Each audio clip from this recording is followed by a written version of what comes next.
Hey Canucks fans, I am back. Did you miss me? I am Canuck Clay, and this is my Canucks take all in one take. It's Clay's Canucks commentary for Saturday, August the 13th. If you're new, here's what you should do. Hit the subscribe button now for daily Canucks insight that's positive, timely, and trustworthy. Yes, I'm back from Hawaii. Arrived on Thursday afternoon, and it's basically been almost 2 weeks since my last vlog. So a couple of you noticed, a couple of you didn't notice, and a couple of you, I think, just knew what was going on overall. So happy to be back. And for today, I want to just catch up on things that are happening in the Canucks world. Really not a lot has gone on in the past 2 weeks, but let me touch on a couple things. But first and foremost, before we get going, today's Saturday. That means tomorrow's Sunday. Not only am I doing my live stream tomorrow night at 10 p.m., looking forward to that, my first live stream in 2 weeks, but I'm also doing my Ask Me Anything after a 1 week hiatus. So go to my community tab now, look for the post that says, leave me a question for my AMA vlog, and leave me a question for my AMA vlog, and I'll get to it tomorrow for sure.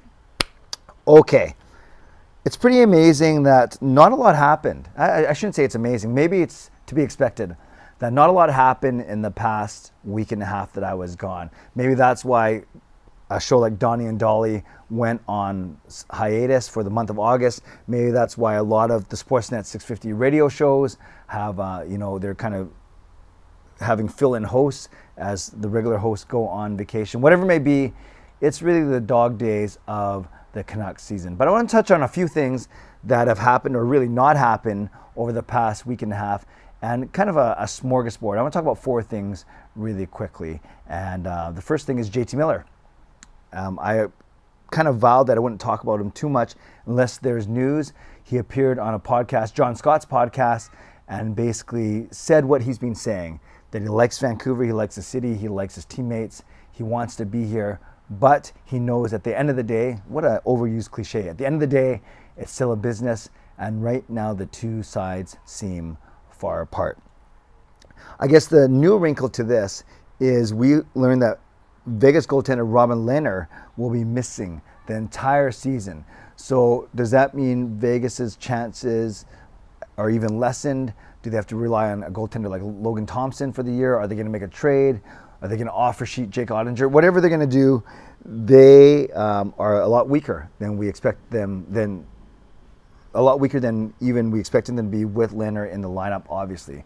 So how does that affect the Canucks? What does that make even more tempting to keep JT Miller even through the trade deadline, especially the Canucks are in a playoff spot or battling for one. And yes, you may lose out on the assets you might obtain from trading JT Miller during the season or at the trade deadline. But if you're staring down the barrel of a playoff opportunity, a playoff spot, and that home playoff revenue, is that something that the Canucks are going to want to give up? So let's watch that, continue to watch that. The JT Miller story, it's going to go on all season, but the new wrinkle is there going to be more of a temptation to keep him because Vegas is weaker, supposedly, and that would mean that the Canucks' playoff chances are even better. So that's the first thing that I would love for you to comment about if you want in the comment section. Number two, Canucks radio rights. They're forever on CKNW. Then 5 years ago, they moved to Sportsnet, and they've been there. They probably went to TSN 1040 before they went to Sportsnet, didn't they? I don't even remember anymore. They must have. But anyways, I know the last 5 years they've been at Sportsnet, and that has expired. And 1 month before preseason, we still don't know who's going to be the main radio rights. I should have looked that up. There's no way it went from NW. NW didn't have it to 2017, right? It must have been TSN 1040, Team 1040 for a few years. I don't know how many years, but they must have been there. Anyways, last 5 years on Sportsnet.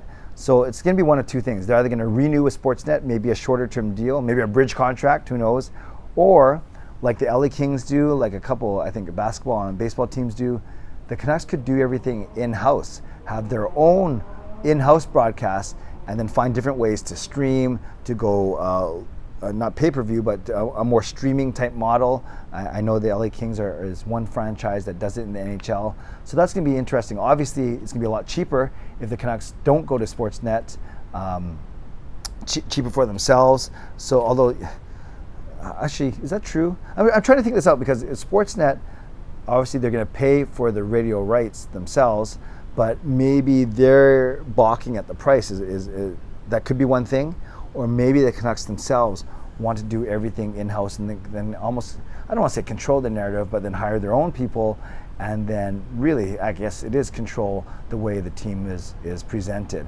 So that's something to keep an eye on as well. I'm not sure if it's Sportsnet wanting to re-up, wanting to renew, but the sticking point is the money. Is the Canucks going after Sportsnet, wanting them to renew, but Sportsnet, again, is balking at the money? Or maybe it's the Canucks wanting to do things in-house and Sportsnet is still wanting to be a part of it. Who knows? So that's another story to watch over the next few weeks for sure. Third one, World Juniors. 3 Canucks prospects are playing in the World Juniors, headlined by our draft pick from this year, 15th overall, Jonathan Lekkerimäki. He's playing for Sweden. Sweden's 2-0. Lekkerimäki has no points. He has got 1 assist in those 2 games. Hasn't played a lot because he's one of the younger players and he's playing lower down in the lineup. Then you have Jacob Truscott playing defense for the United States, who are just about to win their 3rd game. He has 1 assist in those 3 games, and he is our 5th round draft pick from 2020, left shot defenseman. And then we have, of course, Joni Jormo from Finland. Finland is 1-1. Jormo also has an assist. So Truscott actually, no points in 3. That's what it was. Truscott has 0 points in 3. Lekkerimäki has 1 point in 2. And also Joni Jormo has 1 point in 2 games. Also left shot defenseman, also from the 2020 draft like Truscott, but he was a 3rd round pick. So again, Lekkerimäki, 1st round pick overall this year. Truscott, 5th round pick in 2020, playing for the US, Lekkerimäki for Sweden, and then Joni Jormo, 3rd round pick in 2020, playing for Finland. So 3 Canucks prospects to watch in the World Juniors, and that's that's something to keep an eye on, even though there aren't a lot of fans watching those games in this weird rescheduled August 2022 tournament. And the last thing I want to talk about, the right side of the Canucks D. It's the one part of the team that we've talked about needs the most improvement still, needs the most TLC, so to speak. Are they ready to go into the season with Schenn, Myers, Kyle Burrows, maybe Dermott flop to that side, and Tucker Poolman? Or, there's been a little bit of talk about PK Subban. Yes, he's not the player he used to be, but can you get him in here for 1 or 2 years and $1 million a pop? Who knows? Rumored to be linked to Calvin DeHaan, not really my cup of tea. But we'll see what the Canucks do. If they have they have a bit of money still, and they have a bit of time to obviously get under the cap as well, once you factor in Michael Furling's LTIR and everything else. So we'll see how that goes as well. So Canucks fans, I lay all those things out for you to comment on. Number 1, JT Miller, and the fact that Leonard's not playing for Vegas. Does that mean the Canucks will be even more tempted to keep him this season? Number 2, Canucks radio rights. Do you like them on Sportsnet 650? Do you want them to try their own in-house streaming type of format? Number 3, World Juniors. Who do you have your eye on the most? Lekkerimäki, Truscott, or Jormo? And number 4, do the Canucks still need to make a move to improve the right shot of their D? Go to my community tab, leave me a question for my Ask Me Anything. I'm so happy to be back. I hope you're happy to have me back. And if you made it this far into the video, 8.5 minutes in, simply give me a welcome back in the chat. And then, actually, I won't even know if you watch to the end of this video, because you might be saying that anyways, but I like to get those kind of greetings. So tomorrow night, live stream, also my Ask Me Anything video. Would love to see you sometime tomorrow. I almost forgot how I end these things. Shout out to my sponsors, Perform Transform, Personal Training and Weight Loss, and to Van City Experts Real Estate Group. And thank you to legendary Lucas Gates, legendary Justin Credible, legendary Andrew Chang. All of my Hall of Fame members and all of my franchise members will get that memberships, those perks going once again now that I'm back in town. There we go. Subscribe if you'd like to. Like this video if you'd like to. Leave a tip, a super thanks if you'd like to. Become a channel member or upgrade if you'd like to. Leave a comment down below if you'd like to. And of course, stay safe, stay healthy. Take care of yourselves and take care of each other. Have a great day. God bless, and go Canucks go. Aloha.